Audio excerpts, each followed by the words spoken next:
Hey, Craig. Hey, good morning. How are you doing? Well, I have to have a wisdom tooth pulled at 1 p.m. today. Would you prefer that or this interview right now? Can I let you know at the end of it? Yes, you can. So Okay. I watched intently last night. You guys answered a lot of questions. I think best service we can provide this morning is based on talking to the fans and interacting with them here on this show the last couple days. Answer some of their questions. I think the first one and the most popular one is the timing of this and why you would do this deal now as opposed to closer to the trade deadline or end of the season when you may have been able to get more value. Yeah, very, very fair question. And, based on the conversations that I had with San Francisco, but also some of the conversations that I'd had with other teams, felt like this was the right decision at the right time, knowing that it was not ideal timing, especially coming off a huge series with New York. But we had to decouple those things and recognize that we were really playing well, and as difficult as it is to do something like this in the middle of that streak, still felt like it was what was best for the organization, and felt like this was something that we had to do, and waiting would introduce some risks that didn't make sense. Sam Kennedy alluded to a timeline of a week and a half or so. Was there a particular tipping point that made it necessary to do this deal now? Was there something that occurred? There was not a single event that we walked away from thinking, okay, this situation needs a resolution today. And this was not personal. I think what this was just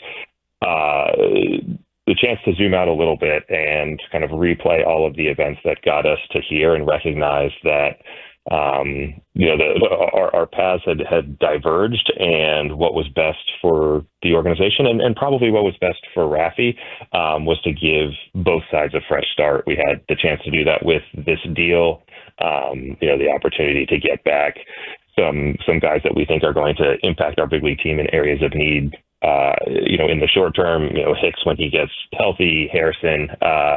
We wanted to introduce a couple of development opportunities and give him a chance to work on those things, but feel like he's gonna be a really good starter for us, and then some future talent. But to answer the question, it wasn't a single event. It wasn't a single conversation. It was just recognizing that this was for the best over time. Craig, sticking with the timing of this all going down, we have been made aware that Liverpool is spending a lot of money right now. I think $150 million last week. Obviously, John Henry's connection there has some people scratching their heads. What would you say to those that may be making connections with you guys offloading Devers' contract, the money that you were to owe him there, and the money that is now being spent at Liverpool? Yeah, that's not just a stretch. It's just completely untrue. In none of the conversations that I have with John, with ownership about our resources is, the financial implications or situations of any of the other teams a topic. The Red Sox are run independently of any of those other organizations, and the timing here was just a matter of lining up on getting the right players back and finding the right situation that represented a trade that we needed to make. You said last night that when it came to identity, culture, and environment, you had identified that something was amiss with this team. And so was Devers what created that something being amiss with this team? Yeah, I don't think it's fair to place the responsibility or blame or accountability on any individual. I think it's just looking at the team and looking at some of the really strong individual performances that we were getting. Rafi at the top of that list, and then also at the same time acknowledging that we weren't winning as many games as we should win. And when teams have this strong bond and identity and kind of sense of purpose and clarity, that's when you see them accomplish more than you think they would as a group of individuals. And we weren't doing that. And I think that's something that falls on all of us to correct, and felt like this was an opportunity to help push us in that direction. But you clearly said that stepping up for each other is important for this team. So the assumption is that Rafi not being willing to do that was an issue. I think stepping up for the team is a foundational piece of being a great team. And, again, I'm not going to put the responsibility on any one individual. And I certainly share,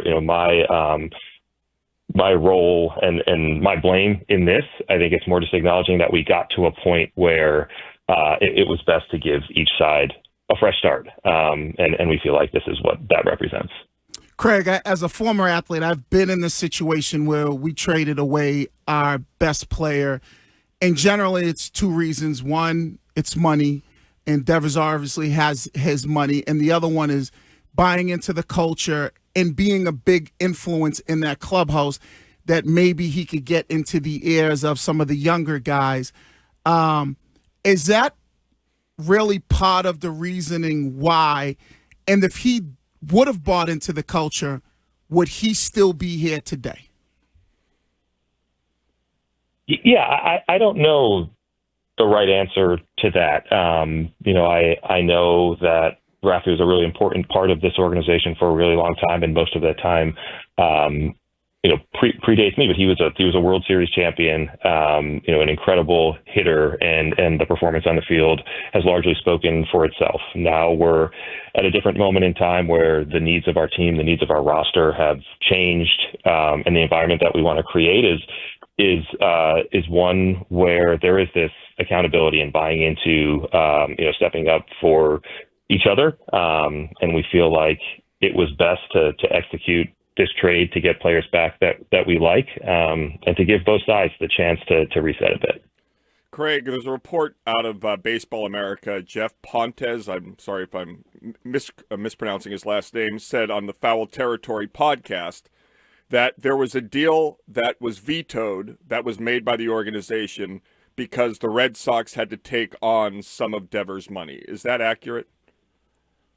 No. When I read that, I was as surprised as anybody else would have been, who had no idea that this was a thing or had happened. Absolutely not true. But go ahead. Oh no, but you did. How many other teams did you speak to? Would you guess?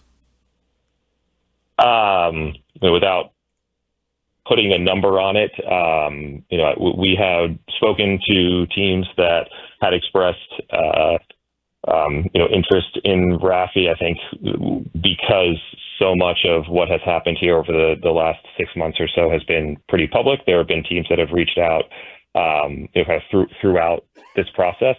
But this was about, if there was going to be a trade that took place, and one that rose to the level of feeling like it was best for the organization, we were going to hold a high bar, and the opportunity to make the trade with San Francisco is the one that we chose. Craig, you said earlier when we were talking about the crochet 85 pitches about the managerial role and Cora's role of synthesizing information and managing egos as the manager of this team. In hindsight, do you think you stepped on his toes a bit when it comes to Devers? It felt to me that Alex knew how sensitive this was, and there was really an issue that became personal between you and Devers. Is that an accurate depiction of what happened?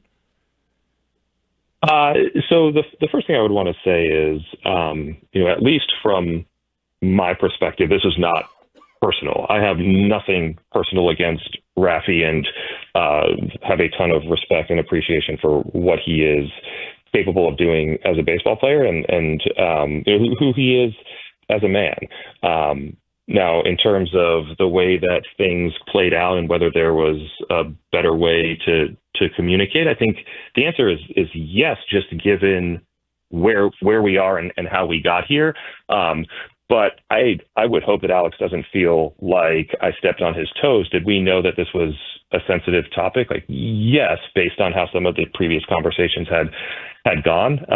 But I said this last night, the commitment that I made to the organization, to the team, to our fans is to not avoid having a conversation that might be really difficult because it would be sensitive or because it had the chance to go sideways.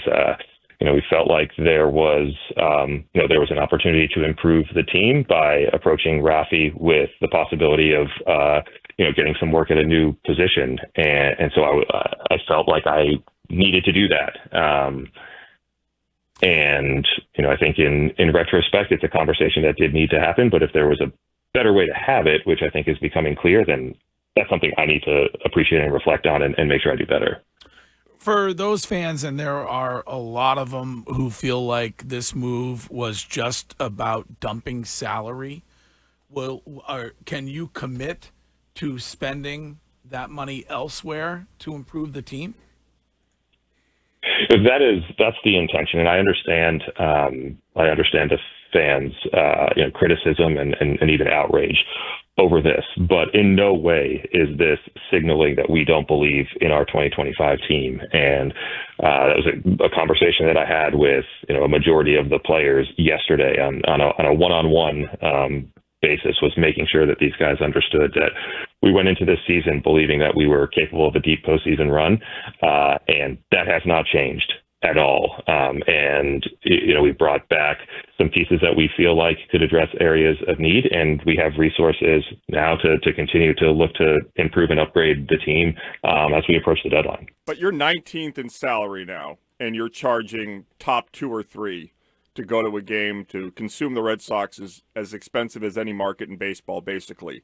And for years now, we've been told we're building to a certain point. This spring training, we spoke to you at JetBlue. The vibes changed. Everybody's excited. There's finally a team to compete. And then you trade the best player on June 16th or June 15th. What should Sox fans feel about the true investment financially of this organization?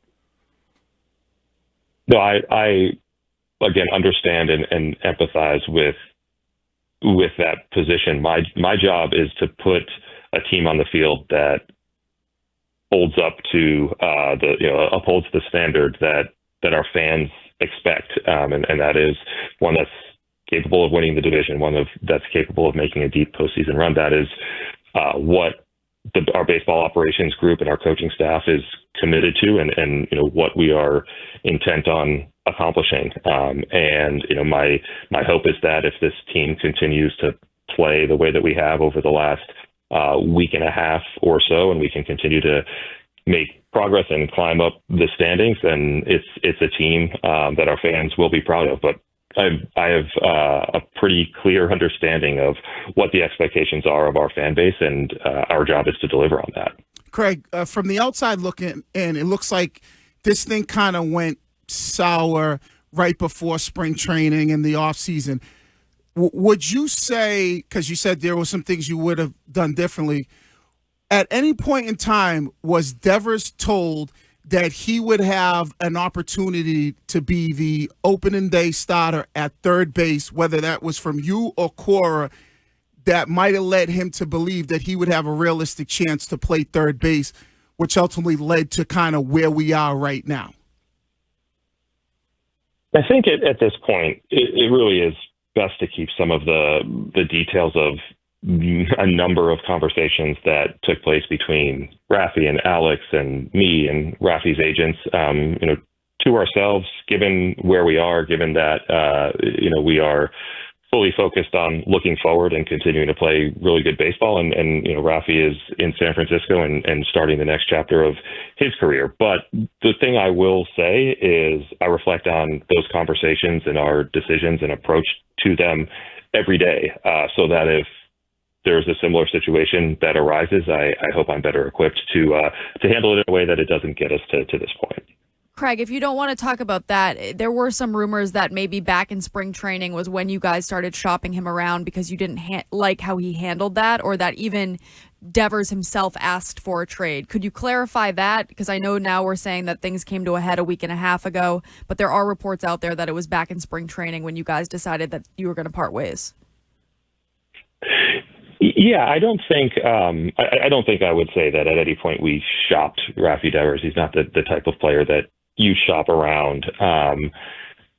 Because some of these discussions became so public, I think the discussions between Rafi and the organization became so public. There are teams that check in to ask what our plan is, and there were a couple of instances over the past 8 months or so when Rafi's camp has signaled that a fresh start somewhere else might be best for both sides.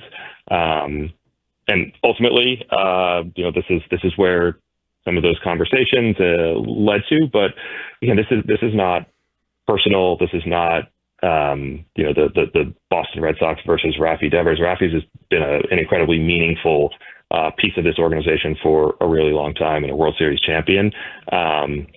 This is about trying to do what we believe to be is best for the organization from this day forward. And I think we've outlined that pretty explicitly. Craig, you noted several times about things not getting personal. June Lee is reporting today that things have gotten increasingly insulated with you at Fenway Park. In his story, he cites multiple sources within the organization that describe a front office losing cohesion. Staffers who helped build 4 championship teams in prior administrations have felt shut out of the operation, and that you fired the scouting supervisor, an employee since 2017, because he left his Zoom up and swore about your presentation. Can you comment on this? Is this accurate? Have you become more insulated? Have you sort of blocked out staffers with other administrations? And is that an accurate story about the scout being fired for the comments with the Zoom?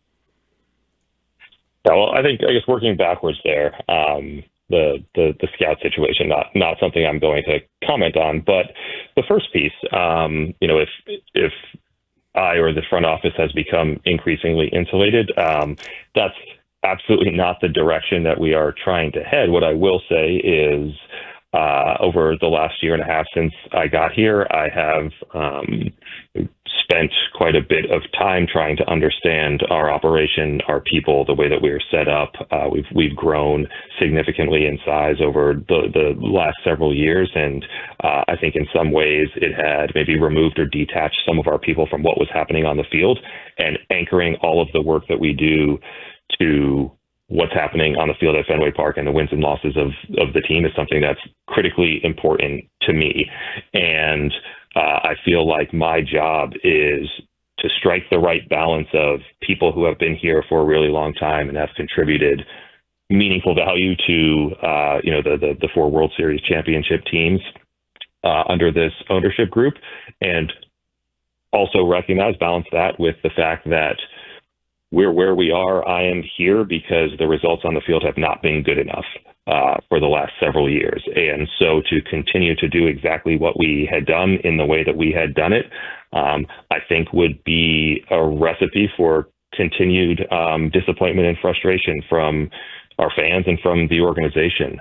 We needed to make sure that we were operating in a way that was going to get us back to the top of the AL East and to the top of baseball. And that required some difficult choices and some change, but never a deliberate decision to insulate or push people away, but rather a very intentional effort to preserve all of the things that make the Boston Red Sox great and improve the things that needed to be improved upon relative to the rest of the industry. Well, for what it's worth, I don't feel like you're a stiff. I feel like you can let loose if the situation calls for it. So thank you. I do appreciate that. I appreciate that. And we love Duran. And Wiggy loves Sharon Duran. So ease, like we're worried about him potentially being gone. So we love Jaron too, and love what he brings on and off the field. I think there's an athleticism and a dynamic nature to his play that really does set the stage for our offense. I think we've seen that, when he is getting on base, when he's creating chaos on the bases, we're a very, very different team. And then, it's been really neat to see him emerge as a leader in the clubhouse and create a great environment for the young guys. And he's a guy who's going to play as hard as he can every single day. So we love him too, and we're glad he's here. We appreciate you taking the time and being here for it. And we will talk to you again soon. Next Front Office Report, Craig Breslow. Thank you. All right. Thank you.